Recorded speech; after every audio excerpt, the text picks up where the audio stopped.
Bonjour, ici Christine Gauthier, accompagnée de Mathieu Lagarde, courtier immobilier. Voici notre revue de presse. On va commencer par les deux budgets qui ont été déposés, donc du côté du Québec. On a une baisse des taxes scolaires, donc ça s'applique sur tout le Québec. La seule région qui ne sera pas touchée, ce sont les Laurentides, car ils ont déjà le taux de taxation le plus bas. Donc, tout partout va aller rejoindre les Laurentides.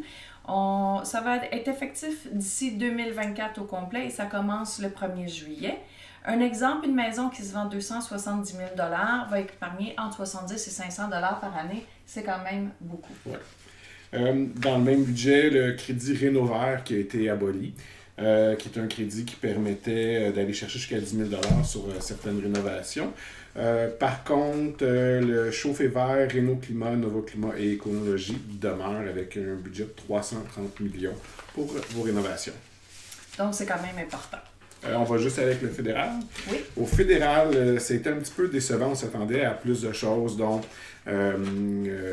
recalculer comment on pouvait se qualifier pour une hypothèque, peut-être élargir la période d'amortissement pour les prêts. Tout ce qui a été changé, c'est une nouvelle patente qu'on peut dire, là, qui permet d'emprunter 5% lorsqu'on est un premier acheteur sur une maison usagée ou 10% sur une maison neuve.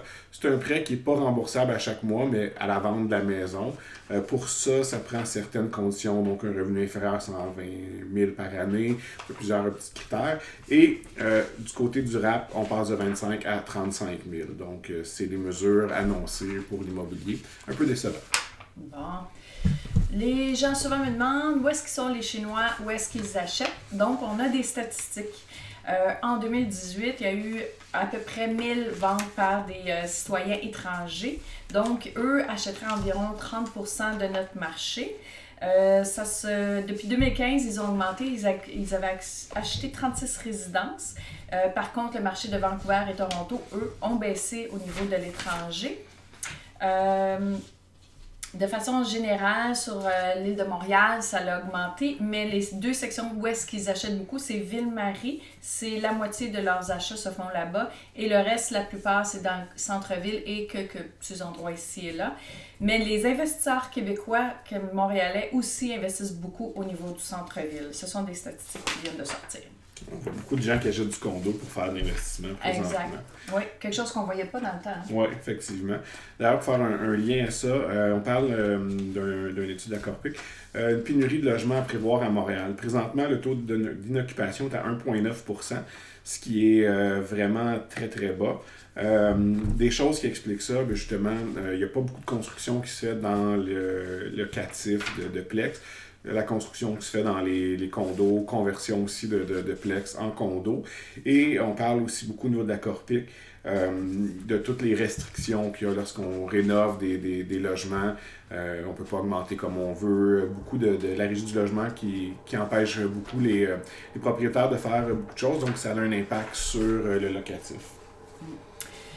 Par contre, au niveau des maisons d'au-dessus d'1 million, à Montréal, il y a eu une augmentation importante. On a une hausse de 6% des ventes, tandis que Calgary, Toronto, ça a baissé 33% pour Calgary, 2% Toronto, Vancouver aussi.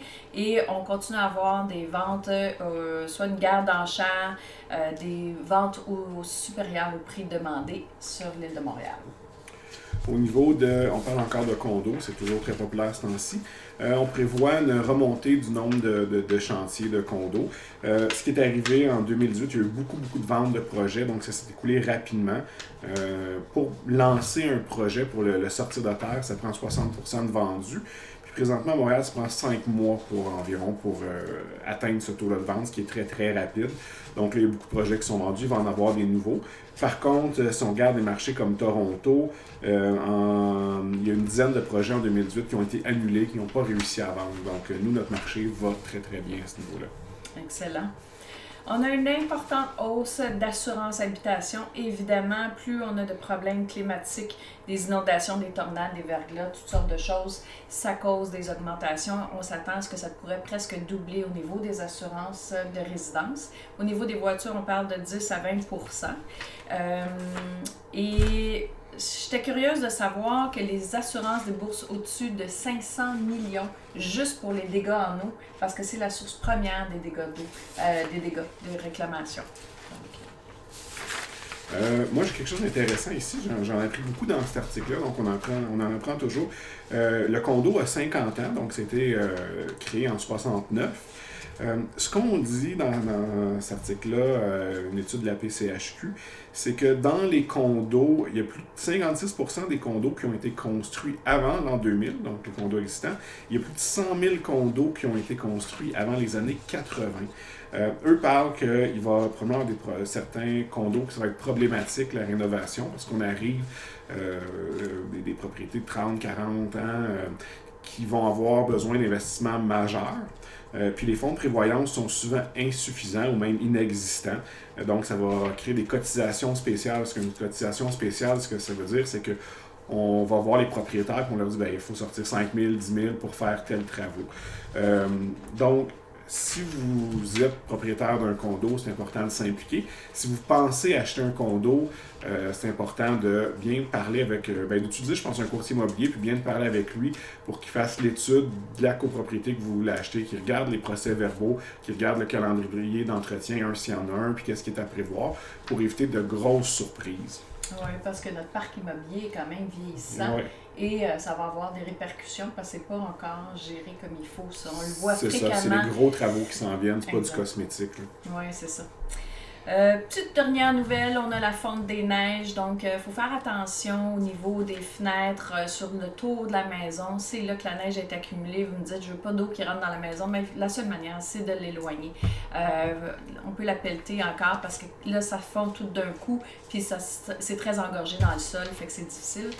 Ce qu'ils recommandent pour l'automne prochain, c'est ou cet été, un petit projet, monter des petites buttes de terre autour de votre maison. Ça a juste besoin d'1 pouce d'épais, une petite pente d'1 pouce par 4 pieds de large. Et puis ça évite la fonte des neiges, que ça vienne tout dans la maison, parce qu'au printemps, on s'attend que comme en 2008, qu'il y ait beaucoup d'inondations. Déjà la semaine dernière, au Redoux, j'ai entendu plusieurs clients qui m'ont dit qu'ils ont eu des problèmes d'eau.